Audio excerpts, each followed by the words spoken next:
Hey everyone. So sometimes unfortunately live streams fail and that is what happened with the live stream I did earlier today. So I had to delete it unfortunately.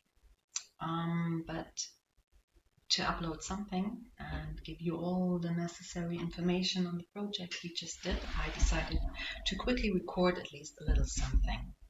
So let me just first start with an introduction. So this is or was supposed to be the second live stream that I did. And the topic for today was felt leaf placemats. We created, or we are going to create, depending on when you're watching this, felt leaf placemats. It's a project that was inspired by Butinetta, which is a local craft supply store that I love. And there were a few steps necessary for this project. Let me just quickly show you. So the first step is that you need to create the stencil, and for this you need to download the PDF file from Butinetta. The link is in the info file. Then you cut out the different pieces, glue them together, and with an extractor knife you cut out small stripes along the leaf wings so that you can later mark them on the felt with a chalk marker or something similar. Step number 2 is that you put it on the felt that you want to use for the placemat and cut out the piece of felt, the leaf shape, as well as mark the leaf wings. Step number 3 is backstitching along the leaf wings. Regarding backstitching, I've got a tip for you. So I put a link in the note file to a guide by Martha Stewart. It's a guide to several kinds of hand stitches. I also provided you with an explanation by Bernadette Banner, that I got from her book. She has an amazing book. Oh, here it is. This is the book, Make, Sew and Mend. Traditional Techniques to Sustainably Maintain and Refashion Your Clothes. And Bernadette Banner is a pretty famous YouTuber that recreates Victorian era and Edwardian era inspired fashion. And she's the one that inspired me to start hand sewing about 1.5 years ago. And she does pretty good explanation in this book, and that's why I took this photo. It's from her book. It's page 58 and 59. Where she describes the art of backstitching. And this is the only kind of stitch that you need for this project, by the way. So this photo is also in the Google Drive file folder that is linked in the description below. All right. And then we have step number 4. And here you basically put the leaf shape where you already backstitched along the leaf wings onto the back side layer of felt. So in this case, I used a grayish colored felt, put it on there, cut along the edges with a bit of seam allowance that we are later cutting off. And what is not pictured here, but what I also did and what is also mentioned in step number 4 is I pinned it in place. So basically we're now at step number 5, or we've been this afternoon.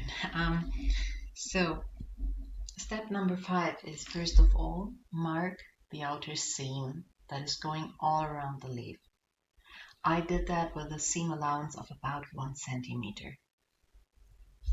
I used a chalk pen. Afterwards, after I marked that down, I'm taking some thread. In this case, the thread matches the color of the background felt, and I am laying it double, as you can see. Can you see it? Oh, it's this way. Um, and then I backstitch around the edge. And this looks like this. This part took me about half an hour, and I'm now around here. So the whole leaf is probably going to take around 2 hours.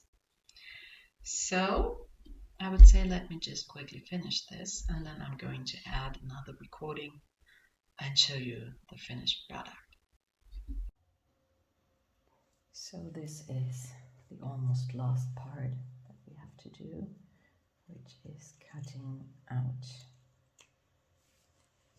the leaf shape. So I'm cutting along the edge of the red leaf so that the gray felt matches the red leaf.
And we're done.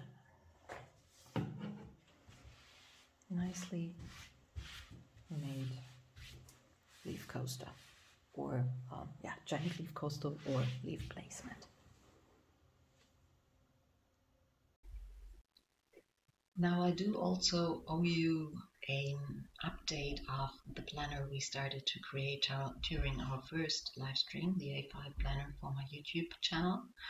I created a small video for that a little while ago, and I'm going to show it to you.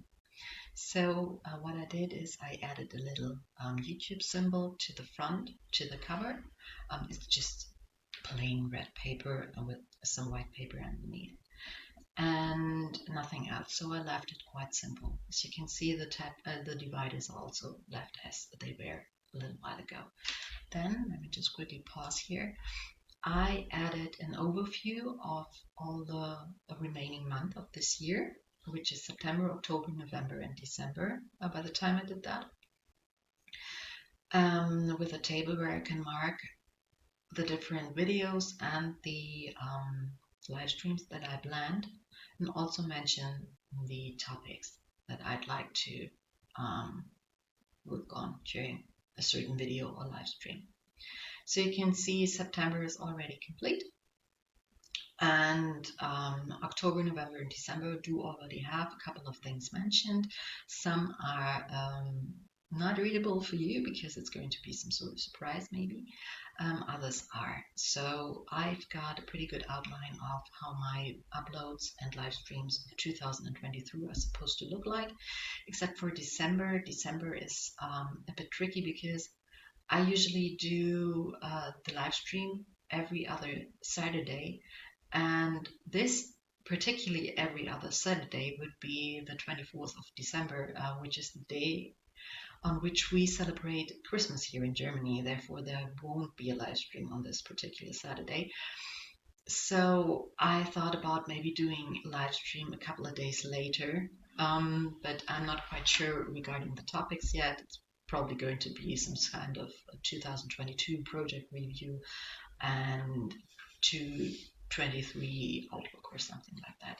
And I'm also thinking about what exactly I'm doing on the Wednesday before Christmas. It would be a video upload day, but I'm thinking about also doing a live stream, but I'm not sure yet. So this will be determined a little further down the line. So as I said, a table where I can easily just mark down the different videos and live streams that I created, nothing too fancy.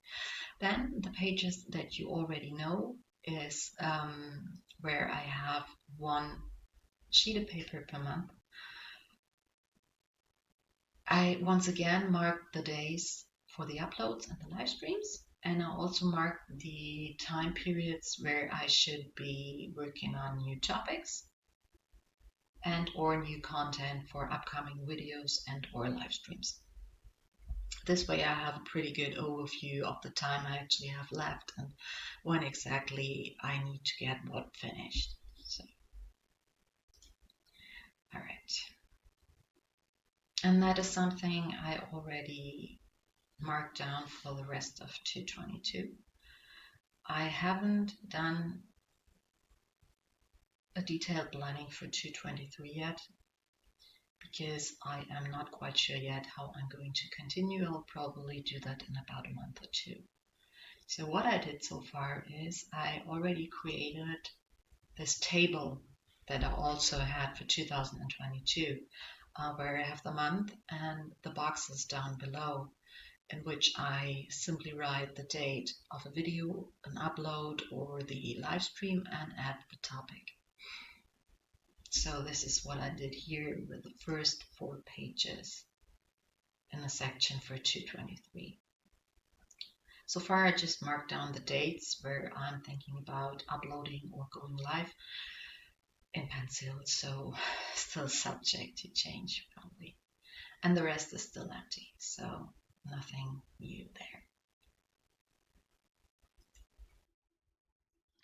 Alright, so we finished our project for today and I gave you an update on the planner, so I think we're done.